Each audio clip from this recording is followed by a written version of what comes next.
Okay, all right, we're going to give it a second going live here. Okay, I believe we are live right now. Yeah, here we are. Going live here. Okay, Mr. Joseph Rowberry.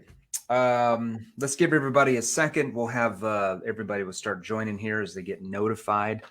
Yo, somebody just said yo.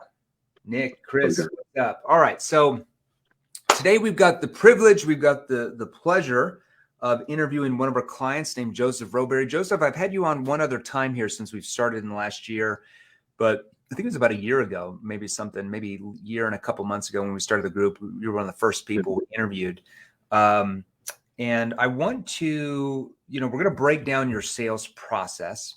Okay. We're going to break down your sales process. And Joseph has agreed to give out some gems and drop some bombs of what we've taught him with NEPQ as far as like specific tactical questions that he uses that we've taught him that triggers his prospects, especially in the beginning of the conversation, to really want to engage with him and open up to him what's going on. Now, Joseph, why don't you describe what you actually sell? Like what industry you're in? What do you actually do? I've been doing residential solar since 2012. Okay. Yeah. Door to door. Okay. And the first time I got in door to door was, it was like what, 2002 or 2003, something like that. Okay. Selling those good old alarms in Detroit, Michigan. Okay. So you've been in door to door sales since 2003. So you're talking like 19 years. And then you got into solar almost a good 10 years ago. Okay. Yeah.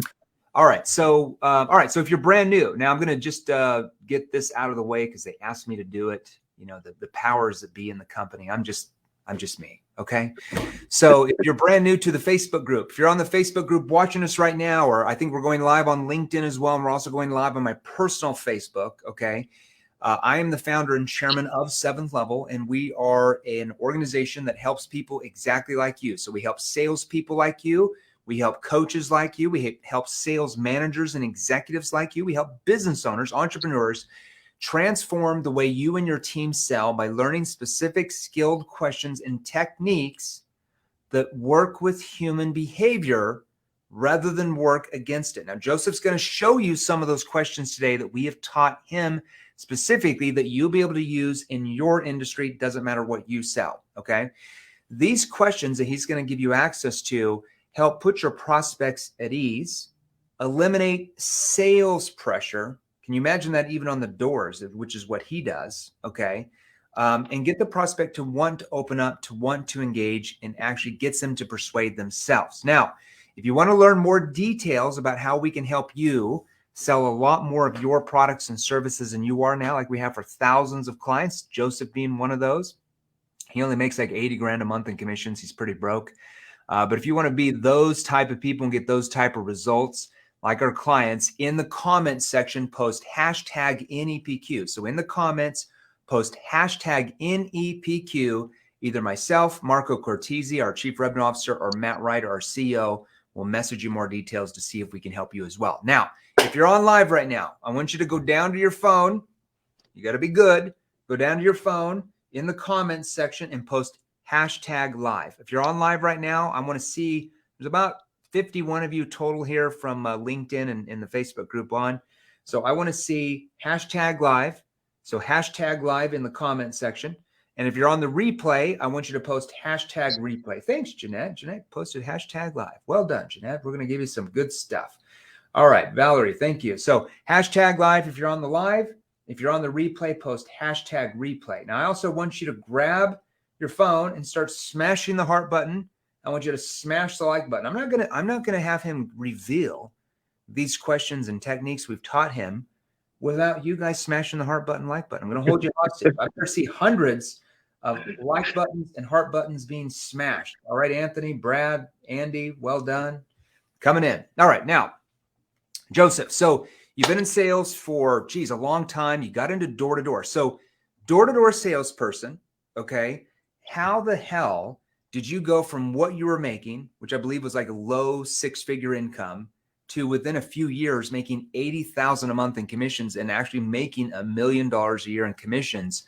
actually selling door to door. That's what I want to talk to you about today. Are you open to that? Absolutely. All right. So walk us back, because I think a lot of times, every week we interview 1 or 2 clients in this group every single week since we started the group a year ago, like religiously. Okay. And I think sometimes when we bring people on here, they're like, oh my gosh, like that guy or that girl's making 30 grand a month. They're making 40, they're making 50, they're making 80. There's no way I could do that. There's no way I could ever do that in my industry. But if I look at the average income from people that sell your product or service in your industry, it's much, much lower than what you're doing. Why do you think that is? 2, I think it's they genuinely don't know. Yeah. And then 2, they don't put the work in. Yeah. So they don't have the right skills.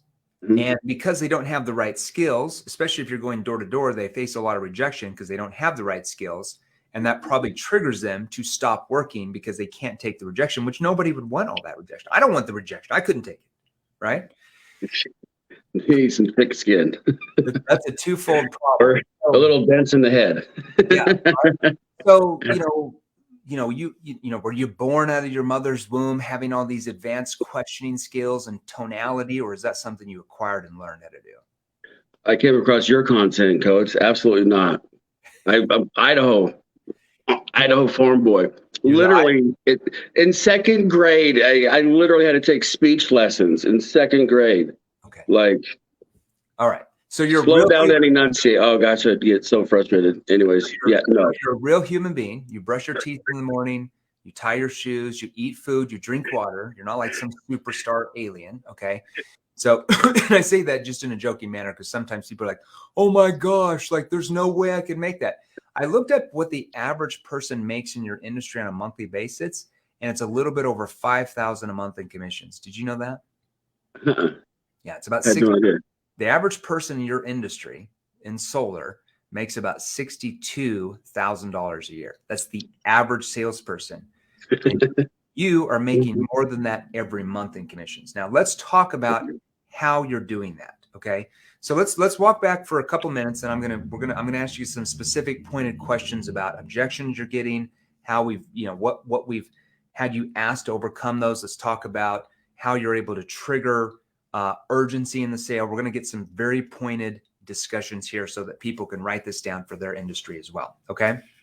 Now, when you first got into solar, let's just walk back. Okay. From what I understand, when you first got into solar, you're doing quite well. You're making 10, 15 grand a month or so on average, right? Yeah. How many hours were you working per day and days per week to do that? 6 days a week. I would literally leave at 9 a.m. to 9 p.m. Just okay. So just banging the doors, working 60 to sounds like 80 hours a week to make maybe 150, 170 grand a year. Okay. Some will, some won't. So what? Next door. Some yeah. will. Now, was that sustainable? Did you see yourself like, okay, if I'm going to work these hours, I can do that for the next 30 years? Or what was going on in your mind? Not sustainable. One-dimensional douchebag is what we like to call it. So you're like, okay, I've got to do something about this. I'm working my butt off. I'm making low 6 figures, but I have no life. Okay. Now I looked you up. You're actually one of our first 100 clients when we started about 3.5 years ago with like our first level test product. It was called A-Week Academy at the time. Mm-hmm. It was like 10% version of what we have now in NEPQ 2.0 and 3.0. But you got started in that program. What caused you to, find us somehow and get into the training? Like what was going on in your mind? You're like, I need more advanced skills. Like I'm already making 6 figures, but if I'm here and I want to go here, I've got to do something different. What was going on in your mind? Gosh, I don't remember what it was. I think I might have came across you like on Facebook, and it was so refreshing. It resonated. And I think it was like the first thing that I like memorized, it was just like the appointment setting script. That was it. Yeah. It was just when I went for the appointment, I memorized it and I said it and I was like, holy smokes, it was so different. Yeah. Because I think when we first started teaching even that skill, you were setting a lot of appointments, but you were saying that over half of them just no-showed. They just weren't there when you came back. Yeah, like in Texas, people are really nice, and so they set appointments, but they're not sticking. They just don't come to the door. Exactly. So you started learning even that skill set, like what questions to ask that got them to recognize that they had some type of problem. So there was something in it for them to be able to be there when you came back for the real appointment, right? Where did your conversion rates go from before to after? Oh, the conversion was through the roof. Like if they had to reschedule, I would be communicated with text. They'd reach out to me first. Yeah. So if they had a schedule, they were calling you, they were texting you, they weren't like just not showing up. Yeah. They would initiate they initiate the next steps, which is awesome. Yeah. So if somebody had to cancel, there was a communication there. There was zero sales pressure. So yeah, they felt like they could communicate with me. Okay. Okay. So let's talk about it a little bit. So you were getting on the doors, you were asking for the appointment. Let's talk about your initial door approach. Now, before you learned NEPQ, walk back maybe 3-4 years. Tell us, like, go over like what your door approach was. When you knocked on the door, you said what? Do you even remember? What? Because when I got in store 2012, there wasn't really even a pitch, you know, so to say, but it was just like, hi, my name is, I'm with, we do, da da da. And you can kind of get by in a new market, but my gosh, like you'd get chowed up. Yeah. Like I would just bob and weave. Okay. So you were knocking a lot of doors to even make one deal if you were lucky. Yeah, like I can relate with people and I can have fun on the doorstep, you know, but then like when it actually came time to like building value, pulling out pain, like no, like they would listen to me because they liked me. Okay. Yeah. All right. So we taught you NEPQ. Let's talk about your door approach now. So when you knock on the door, what is Joseph Rowberry saying that's triggering that person to not slam the door or say, we're not interested, we already have it, somebody's already come by, we don't need it, we don't have the money? Like, what are you saying? Like, walk us through your door approach.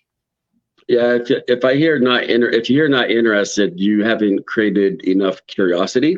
Yeah. And so you stand far back from the door. I turn sideways. It's like, you're kind of like this, like you're ready to go. You know, you're just kind of surveying the road or something. Okay.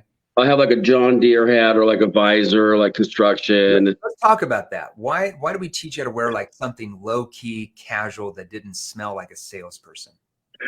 You fly under the radar. You don't want to trigger any script. You don't want to trigger. You don't want to come across like any other salesman. Like I'll have like a tape measure on the side. I don't wear anything flashy. Yeah. Talk slow. Stutter. Yeah. At the beginning, I act a little confused and I speak softly so that they're kind of like, they poke their head out and they're like outside the door. So you're acting like the confused old man, right? That's what I was called. The confused old man that walks into the gas station, his GPS isn't working and he's confused and he doesn't know what to do. And so everybody wants to come to his rescue, right? So why don't you do a role play on me? Are you open to that? Like I'm the prospect. I open the door and you say, so let's start with that. I want everybody to hear this. I think this is magical. So you knock on the door. Hello? Huh? Yeah. Are you the homeowner here? Yeah, we're the homeowners. Yeah, what's going on? So my apologies. I'm just Joseph. I was wondering if you could possibly help me out for a moment. Not sure if you get. What Yeah, I don't know if you guys know what's going on or if you guys speak with your neighbors or not, but here it's actually easier if I show you, and then I'll like transition to the side. Oh, that's what happens. Give me 2 seconds. We lost you, brother. Let me show you so it'll make more sense.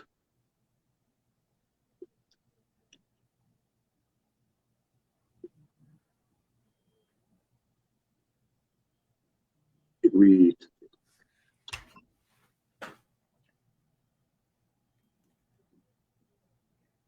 So you already have something, I'm assuming, pulled up on your iPad when you knock. Yeah. Yeah. So it's like, can they see this? Yeah. They can see that. Yeah. Yep.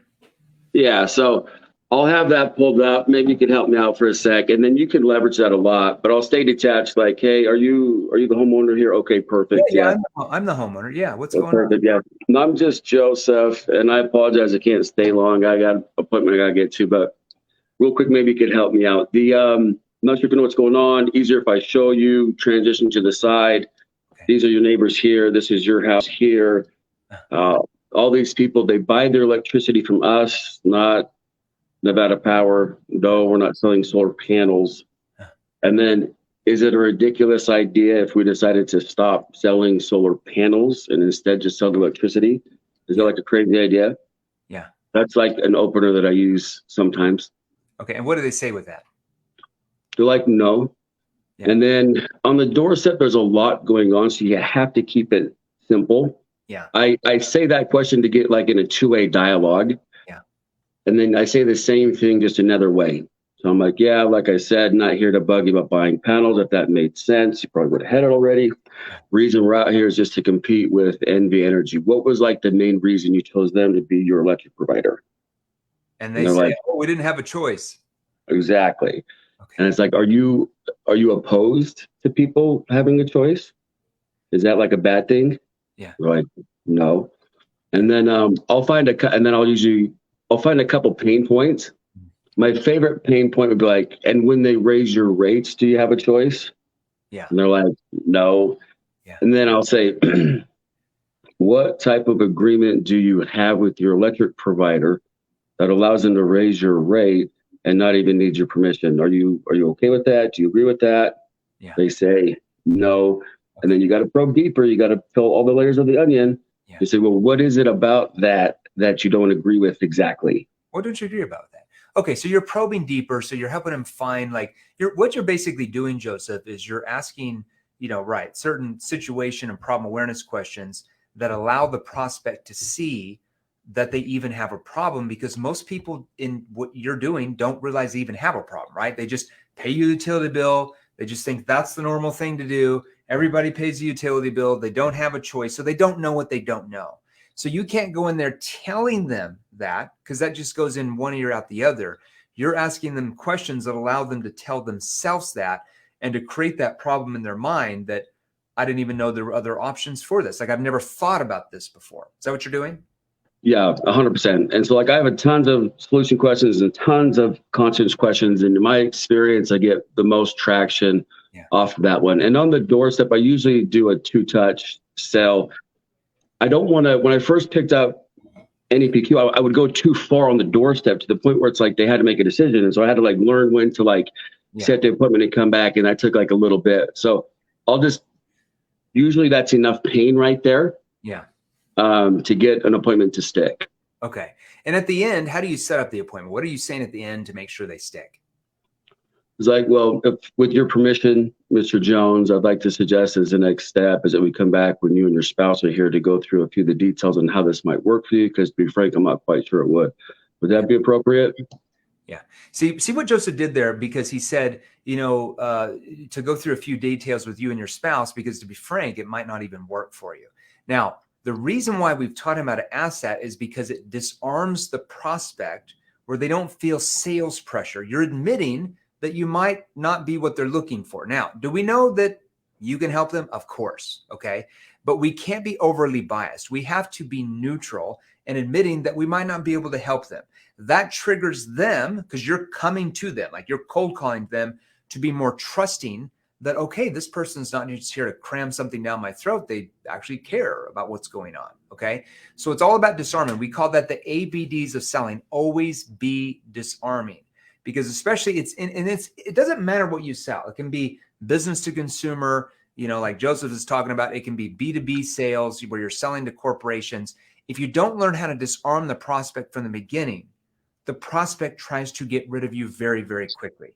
And it's through the whole process. When Joseph comes back, it's not like they're completely open. He has to disarm them again throughout the entire process until those panels are installed. They're past the cancellation period. They're happy. He's always disarming to make sure the prospect continues to engage and wants to open up, right? Your thoughts on that?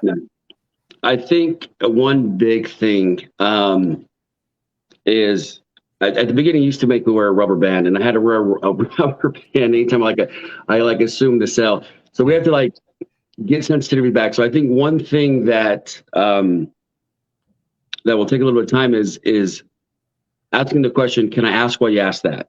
Yeah. And you need to have that prompting to ask that. So like I remember one time I knocked on the door and I sent you that recording. Yeah. And the lady was like, do any of my neighbors have it? Was the question that she asked. Oh. And before I had any of it down, I was like, yeah, a lot of them do it, like just rushing with my solution. Right. And then she's like, cool. Do you got like a card or something? I'm like, what the heck? And then you literally made me pause and you're like, do you know why she asked that? And I'm like, do you know for sure? I'm like, no, I don't. I'm like, crap. So literally the next day I get it. The same neighborhood, different guy. Hey, has any of my neighbors done it? I'm like, yeah, it just depends. Can I ask why you asked that? And then you can find out why they asked that, which is huge. Like, yeah, we definitely have neighbors, a lot of your neighbors that do it, but you must have asked me that for a reason. What's behind that? Exactly. That right there is how you get under the concern. And with solar, like, I mean, I guess with all products, if you can get under, and it doesn't occur to you're the only one that teaches how to do that. Yeah. And you have to be listening. You can't be thinking about what you want to say next. You can't be like, so you're fully present, and you have to have the prompting to be like, you know what? I don't know for sure what they mean by that. I'm going to ask. It just depends. Can I ask that? Going below the surface, right? 100% of the time. Now, let's say that you knock on the door. Let's talk about a couple objections you get, how we taught you how to overcome those, so everybody can kind of apply that. And once again, people that are watching right now here in the Facebook group, it depends on your industry, your product or service, how we tailor this. It's all in our virtual training courses, NEPQ 2.0, especially our advanced NEPQ 3.0, and then all of it for sure in advanced inner circle. Okay.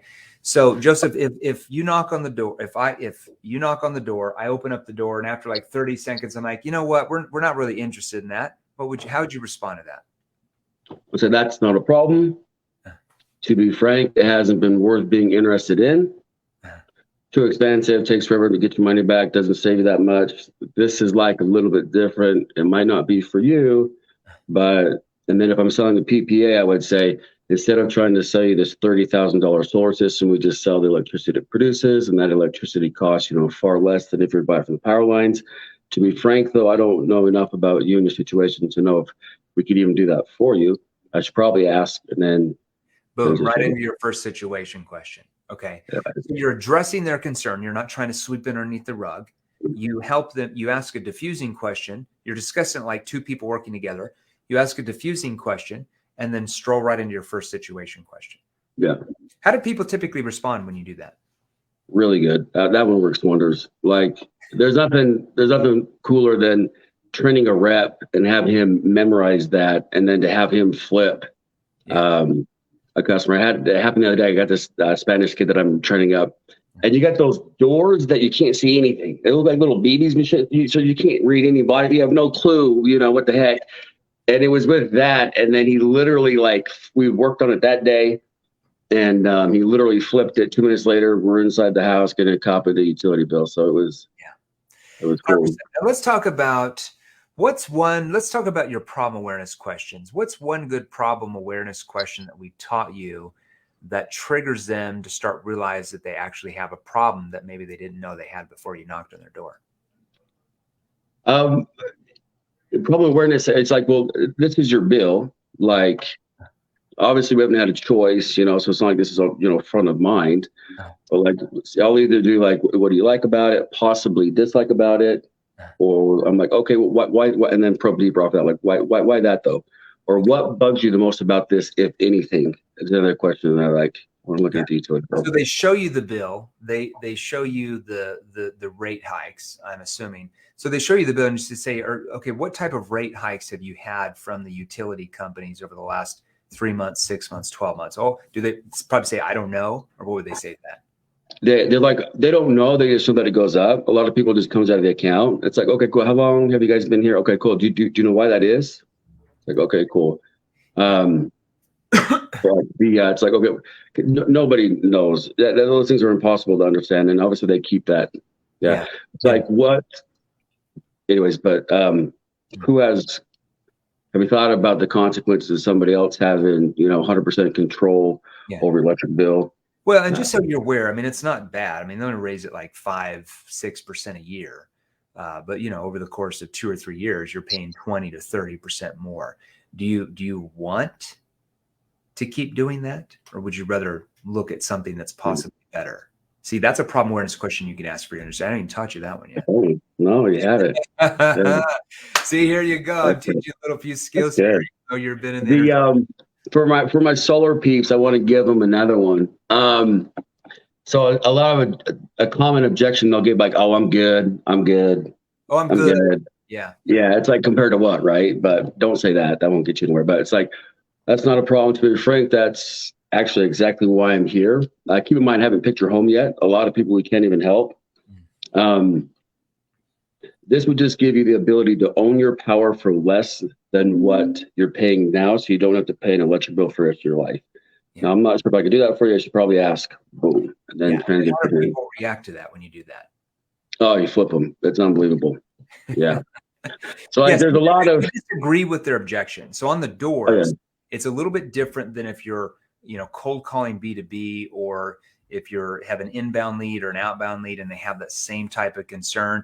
On the doors, you have to be very, very quick. Okay. Even like on a cold call, but especially on the doors, and you almost have to agree with their objection and then tell them that's why you're there. Right. Okay. Let's talk about the solution awareness question. I'm not going to have you give everybody your solution awareness questions that we've written out for your industry, obviously, that we're training you in, right? Because you paid for all that. But what's a good solution awareness question you ask, and why do you ask it, I guess? The solution question I like would be, suppose for a moment this ended up working out for you like it did your neighbor John, and we were able to permanently lower your electric bill and save you around 15, 20 grand over the next, 10, 15 years. What would that do for you personally to be able to do that? Yeah. And how do they respond to that? That was really good. A lot of traction on that one. They see the future. They see themselves in the future experiencing the benefits of it. Yeah. So it's like you're getting them solution awareness questions and NEPQ, get the prospect to start seeing what their future is going to look like once all of these problems that you've helped them find are actually solved, right? So here's their current situation. We call that their current state. Here's where they want to be, like their future. We call that their objective state. Now, what's the gap in the middle? All of these problems that your questions that you're learning to ask, okay, these advanced questions, are causing them to feel and view in their mind that they have that maybe they didn't even understand they had before you started talking to them.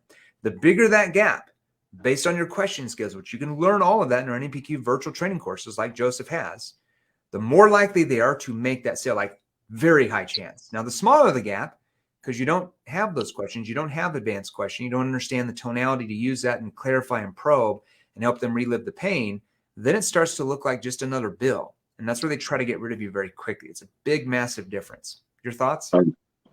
Yeah, exactly. So like in solar, like a lot of the design softwares, the proposals will do the comparison 1 over 25 years. That's too far out. That doesn't really hit home. So I like to break it down over 10 years. It's like, look, not trying to offend you when I ask you this, because I've enjoyed a conversation. Have you thought about how much money will literally come out of your pocket just for the next like 5-10 years? And then it's like, cool, the next 10 years, it'll be $21,873. And that's if you have an average bill of like $137. Like, I'm not saying we can yet, but if suppose for this was to work out, instead of 21, whatever coming out of your pocket, it would be this, so it's like, it would be this. And then after 25 years, you won't even have a bill at that point. So it's like, and I think you give an analogy that we've tried to do. So it's like owning or renting your house. Somebody that rents their house has to pay the rent for how long? Forever. Right? Somebody who owns their house are paying for it a certain amount of time, just like solar. And then once it's paid off, they no longer have a mortgage payment. That money becomes theirs. You see the difference between renting your power instead of owning the power? It's like, what would I have to say to you to convince you to go back and rent your house? Yeah.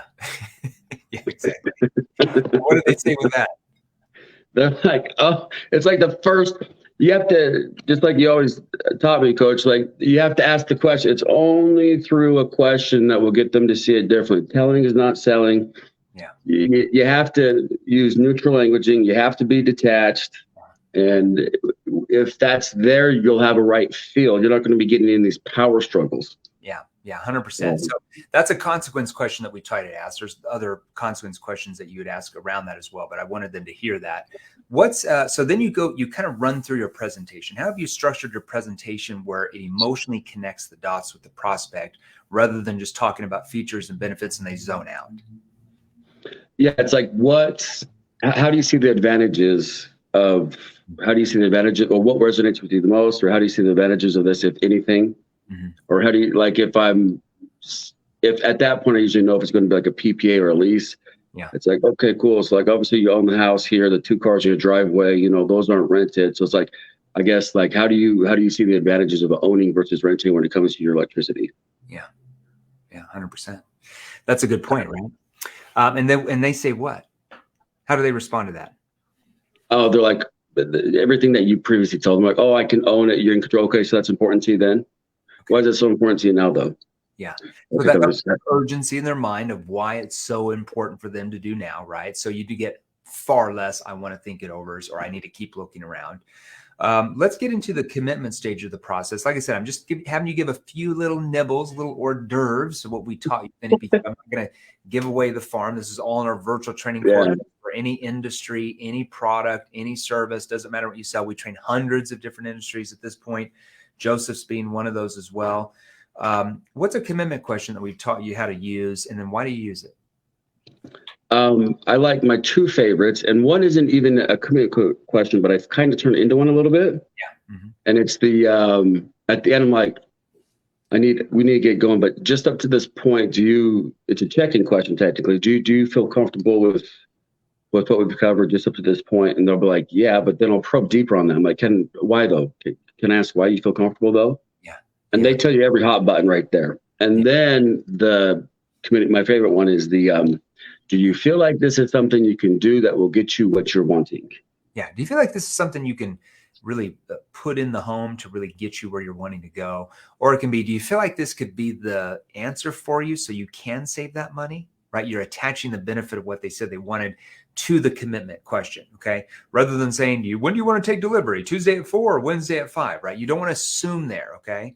It's very, very important. Now, how do your prospects react to you when you use those commitment questions? Amazing. I've only had one person after that point give me still object when it comes to signing. Yeah. And I boxed you, and you say, ask him this. You go, how are you going to save money every single month unless you go solar? And I said that, and there was about a 3-second pause, and he goes, you're right. And then he kept signing.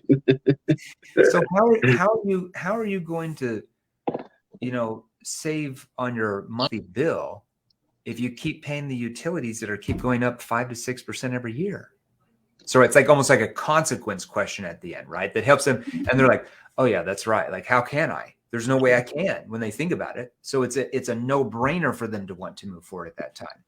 Joseph, go ahead. You don't have to get rid of your electric bill if you don't want to. Your bills aren't that much anyways. I mean, I guess you could pay that every single month first if that's what you want. You don't have to get rid of the bill if you don't want to. I mean, it's not like you're paying millions of dollars a month. It just depends. Obviously, with electricity, what makes the most sense? Pay less now, eventually not have a bill, or pay what you're paying now, and anyways. But no, the questions are huge. The tonality is huge. Staying detached is huge. Your voice, your tonality.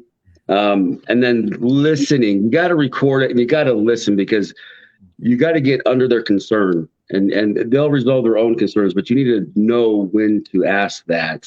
Yeah. And that takes some listening and practicing and working on your craft. That's right. Being willing to do what others aren't willing to do, Coach. Right. It's just learning the right skill level, which we teach in our virtual training courses. Like, obviously you've gone through, you're in the advanced inner circle, and then just going out and using it. And that took you from, 10, 15 grand a month in commissions, which was definitely good, all the way up to 80 grand a month in commissions, which is a whole different ball game. How's your life changed a little bit now? Oh my heck. You used to dread going on the doors. You used to dread that when they hear something, and now it's fun. It's lighthearted. I sincerely enjoy it. It's cool. It keeps me on point to the doors. The doors will let you know if you're out of shape, if you're not sharp. It'll expose you. So, but no, as far as life, and then communication in general, like I catch myself like not assuming I understand what they actually mean, you know, and you look smarter. Like you get an actual layout of the land. You can see how they see it. Yeah. Yeah. And then, which is everything.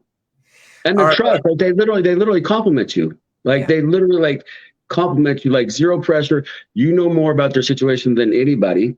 Yeah. And they view you as a trusted expert. There's just not that resistance. Like it's a cool thing. Drastically reduces the sales resistance. So people become open and they want to engage. And when you're asking questions, it's like you're taking a knife and cutting through like half melted butter. It just becomes easy. Like they want to engage. They want to open up.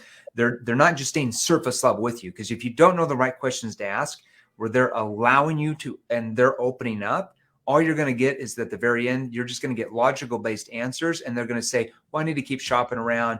This sounds good. I need to think it over. I need to talk with my spouse. And you're going to continually fight objections all the time and probably lose most of those deals that people like Joseph and our clients are making every single day. And it doesn't matter the industry, the product or service. It's all the same.